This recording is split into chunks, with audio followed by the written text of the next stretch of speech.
সেদিন ফুচকা খাওয়ার পর টোটো করে আবার চললুম আমরা মা বেটিতে।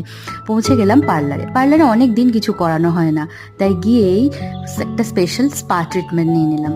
স্পা হয়ে গেলে তারপর আইব্রো করালাম আর ফেসিয়ালও করালাম, আর মাকেও করিয়ে দিলাম। পার্লারে কিছু করলে না অটোমেটিক মনটা ভালো হয়ে যায়। ওরা এত ভালো করে ম্যাসাজ দিচ্ছিল গোটা বডিতে, মাথায় আর মুখে, যে ঘুমই পেয়ে যাচ্ছিল। যাই হোক, খুব ভালো ট্রিটমেন্ট করেছে। আর এই দিদিটা খুব ভালো পার্লারের কাজ করে। আর জানো, এই দিদিটাই আমাকে বিয়েতে সাজিয়েছিল। তো ওখান থেকে বেরিয়ে তারপর আমরা বাড়ি যাই। বাড়ি যেতে যেতে দেখি সেদিনের চাঁদটা এত সুন্দর লাগছিল, তাই টুক করে ক্যাপচার করে নিলাম।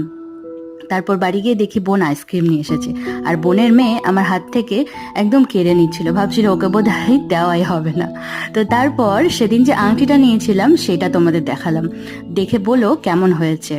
আর যদি ভিডিওটা ভালো লাগে পাশে থেকো, লাইক করো, সাবস্ক্রাইব করো, ফলো করো। Thank you.